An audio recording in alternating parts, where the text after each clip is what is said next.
कि जो लोग अटैक कर रहे होते हैं, चाहे हम पे अटैक यानी किसी कम्युनिटी पे अटैक कर रहे हैं या पुलिस पे अटैक कर रहे हैं, उनको कोई लोकल आइडेंटिफाई नहीं कर पाता। लोग बताते हैं हमने ना उनकी लैंग्वेज कभी सुनी, इस तरह की लैंग्वेज हमारे जो है इलाकों में इस्तेमाल नहीं होती, वो स्लैंग्स इस्तेमाल नहीं होते हैं, बोलियां उस तरह की नहीं है।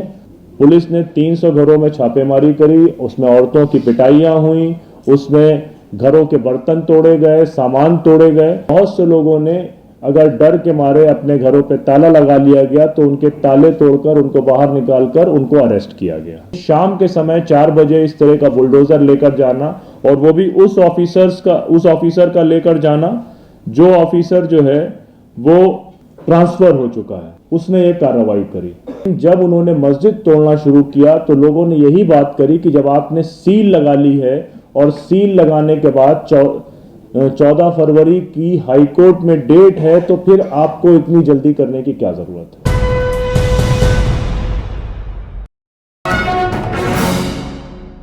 वहां पर जो मेन प्रॉब्लम है वो प्रॉब्लम ये है कि लोगों को जो उनके बेसिक मुद्दे हैं उससे भटकाने के लिए ये सारी चीजें बहुत समय से चल रही हैं। As a practising Muslim I know about only 2 जिहाद, वन इज अ इनर जिहाद and one is a outer जिहाद। लेकिन जिहाद का पूरा एक बड़ा मेन्यू कार्ड है उत्तराखंड में, एज हर्ष टोल्ड की लव जिहाद, लैंड जिहाद, फला जिहाद, जो हम सबको किसी को मालूम ही नहीं है। एक बात आपको ये समझनी पड़ेगी कि जो पंकज उपाध्याय हैं, जो कमिश्नर हैं वहाँ पर हल्द्वानी म्युनिसिपल कॉरपोरेशन के, और जो इस पूरे बुलडोज़र का या इंक्रोचमेंट का या पूरा जो शुरुआत हुआ इस पूरे प्रोसेस को, वो ऑलरेडी ट्रांसफ़र किए जा चुके हैं। और ट्रांसफ़र होने के बाद उन्होंने ये सारी घटनाएं अंजाम दी। दो उनकी पोस्टिंग्स हो चुकी हैं। पोस्टिंग होने के बाद नॉर्मली ये होता है कि वो चार्जेस ट्रांसफर्स होते हैं, उसके बाद चार्जेस देने का लेने का 2-3 दिन का काम होता है। लेकिन कोई भी ऑफिसर जो ऑलरेडी जिसका ट्रांसफ़र हो चुका हो, वो इतने बड़े ऑपरेशंस को अंजाम नहीं देता। तो इससे पहली बात रही। दूसरी बात ये कि वो जो पर्टिकुलर प्रॉपर्टी है, उस प्रॉपर्टी में ऑलरेडी गवर्नमेंट ने अपना सील कर दिया था, और उस सीलिंग के वह समय पर जितने लोकल लोग थे, प्रोमिनेंट पीपल इंक्लूडिंग मुस्लिम क्लैरिजी यानी कि जो उलेमा और मौलवी थे, वो भी उस पूरे प्रोसेस में शामिल थे, और उन सब की सहमति से वहां पर सील लगाई गई थी। सील लगने के बाद इसका मतलब ये हुआ कि वो प्रॉपर्टी ऑलरेडी गवर्नमेंट के कंट्रोल में आ गई थी, पोजीशन में आ गई थी। जब गवर्नमेंट के पोजीशन में आ गई और सामने वाली जो पार्टी थी, जो क्लेमेंट था, वो कोर्ट में गया और कोर्ट ने उसको 14 का डेट दिया, तो सिर्फ 4 दिन पहले इवनिंग के वक्त में, नॉर्मली इस तरह की जो भी कार्रवाइयां होती हैं वो दिन के वक्त करी जाती हैं, ताकि अगर लॉ एंड ऑर्डर का कोई सिचुएशन का ट्रबल आए तो उसको दिन में ही कंट्रोल कर लिया जाए। लेकिन शाम के समय 4 बजे इस तरह का बुलडोजर लेकर जाना, और वो भी उस ऑफिसर का लेकर जाना जो ऑफिसर जो है वो ट्रांसफर हो चुका है, उसने ये कार्रवाई करी। और लोगों ने ये बताया कि पहले 4 घर वहां पर तोड़े गए। उन घरों को तोड़ते समय किसी ने कोई रेजिस्टेंस नहीं दिखाया। लेकिन जब उन्होंने मस्जिद तोड़ना शुरू किया तो लोगों ने यही बात करी कि जब आपने सील लगा ली है, और सील लगाने के बाद 14 फरवरी की हाईकोर्ट में डेट है, तो फिर आपको इतनी जल्दी करने की क्या जरूरत है। और हम सब ये जानते हैं कि हल्द्वानी में महिलाओं का मूवमेंट, जिस तरह से अभी जो खबर आ रही है, खबर तो ये आ रही है कि यूसीसी के रिस्पॉन्ड में इस तरह की हिंसा हुई, फिर ये आ रही है रसन औशरन कह रही थी कि महिलाओं का इस्तेमाल हुआ।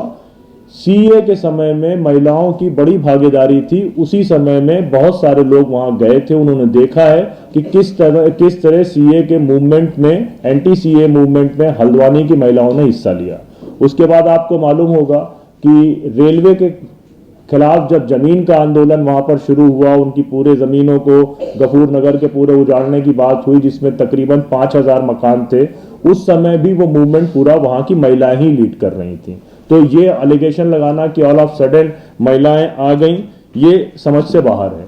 दूसरी बात ये कि वहां पर जितने भी लोगों से हमने बात करी, उन्होंने एक बात बहुत साफ बताई, और ये पिछले 2018 से जो भी इस तरह के अटैक्स हो रहे हैं उनमें एक बात कॉमन है, चाहे वो उत्तर प्रदेश में हो, चाहे वो बिहार में, चाहे मध्य प्रदेश में, कि जो लोग अटैक कर रहे होते हैं, चाहे हम पे अटैक यानी किसी कम्युनिटी पे अटैक कर रहे हैं या पुलिस पे अटैक कर रहे हैं, उनको कोई लोकल आइडेंटिफाई नहीं कर पाता।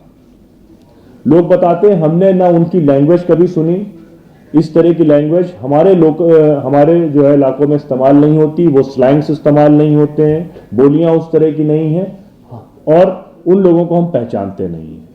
दूसरा एक मुख्य मुद्दा यह है कि जिस जगह ये वारदात हुई डेमोलिशन की, और जहां पर पुलिस ने पिटाई करी लोगों की, और वहां से जो पुलिस स्टेशन है उसकी दूरी लगभग 1.5 किलोमीटर के आसपास है।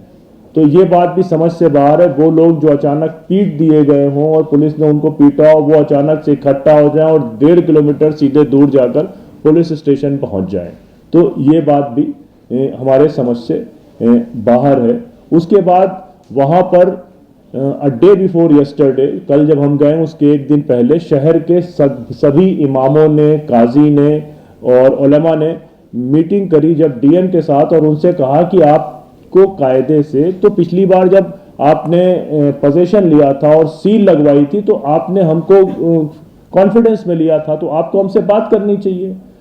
तो डीएम साहिबा ने कहा कि हमने सबको कॉल किया, 3 बजे के आसपास आपके फोन बंद थे। तो शहर काजी ने कहा ये कैसे पॉसिबल है कि आप 80 लोगों को फोन करें और 80 लोगों के फोन उस समय न मिल रहे हों।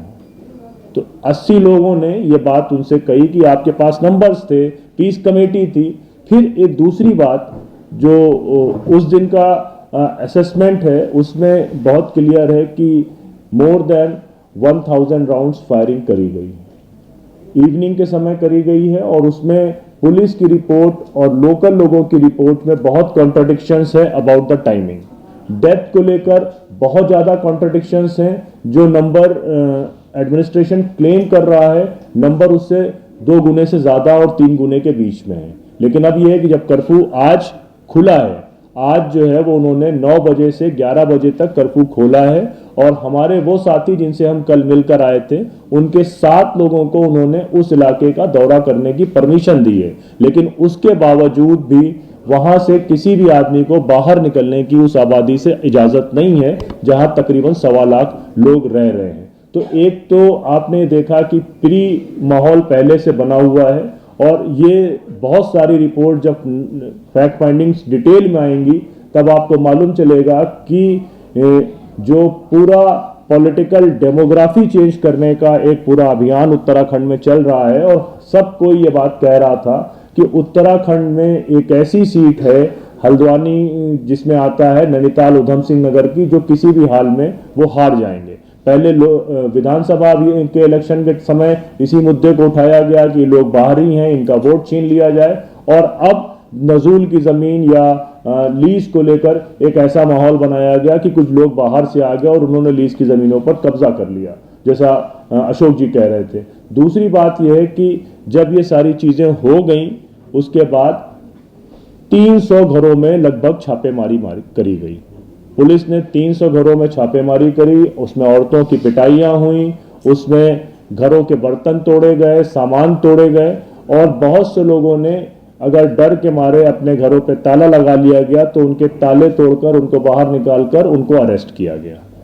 और अरेस्ट के नंबर्स बिल्कुल मिनिमम इसीलिए हैं क्योंकि लोगों का ये कहना है कि डिटेंशंस बहुत बड़ी तादाद में है। एक उसी हल्द्वानी में ही ये पर्टिकुलर एरिया के नज़दीक 15 किलोमीटर दूर एक कोई स्पेशल स्कूल है, अकॉर्डिंग टू द सोर्सेज, वो ये कहते हैं वहाँ पर एक इंटरोगेशन रूम बनाया गया है और सारे लोगों को पकड़ कर ले जा रहे हैं। बट जिन लोगों से कल हमने फ़ोन पर वार्ता करी उन्होंने ये बात कही कि आप ये देखें कि नंबर ऑफ डिटेंशंस बहुत ज़्यादा हैं। FIR is talking about more than 5000 people have been involve, लेकिन अरेस्ट इतनी कम इसलिए हैं क्योंकि वीडियो सैंपल्स मैच नहीं कर पा रहे, लोग लोकल नहीं हैं। तो ये सारी चीज़ें हैं, लेकिन इन सब के बाद दो चीज़ें जो सवाल उठाती हैं कि 6 दिन तक आप ये क्लेम कर रहे हैं कि हमने विद इन 24 आवर चीज़ें कंट्रोल कर ली और चीज़ें पीसफुल हैं, लेकिन 6 दिनों तक आप लोगों को एक्सेस नहीं दे रहे हैं, कर्फ्यू में कोई ढील नहीं दे रहे हैं और कम्युनिकेशन कोई सेटअप मेंटेन नहीं कर रहे हैं कि कोई पीस कमेटी बनाई जाए, कुछ लोगों से बातचीत करी जाए। एक मजाक किया गया है वहां पर। एक मानव अधिकार कमेटी बनाई गई है 5 लोगों की, जिनमें से 5 के 5 उसी शहर के पुलिस के लोग हैं। कोई एसी इंस्पेक्टर है, कोई डीएसपी है। तो वो 5 लोग किसके मानव अधिकारों का उल्लंघन हुआ है, किनके मानव अधिकार खराब किए गए हैं, उनके वायलेशंस के ऊपर वो कमेटी, जो खुद पुलिस ने अपने ही खिलाफ जांच करने के लिए बनाई है, जिसमें कोई बाहर का आदमी नहीं है, वो रिपोर्ट अब पेश करेगी। तो अब वो रिपोर्ट वो उसी तरह का मीडिया उठाएगा जो भ्रामक खबरें फैला रहा था। इसलिए हमको ये लगा कि आपके बीच में आए और एक रिपोर्ट आपके सामने पेश करें, और फिर उसके बाद जो नेक्स्ट हमारी डिटेल्स होंगी उस पर हम काम करेंगे। लेकिन उसके साथ एक दूसरा बड़ा प्रॉब्लम यह है कि तकरीबन जो 27 लोगों को ऑफिशियल अरेस्ट किया गया है, उनके पास में कोई लीगल सर्विसेज नहीं है। उस इलाके में बंधुलपुरा में 50 वकील रहते हैं, लेकिन कर्फ्यू के कारण वो भी निकल नहीं पा रहे हैं। तो जिस आदमी को पकड़ा जा रहा है, उसके खिलाफ पुलिस रिमांड ली जा रही है, उसकी पुलिस रिमांड को भी चैलेंज करने के लिए कोई लॉयर वहां पर मौजूद नहीं है।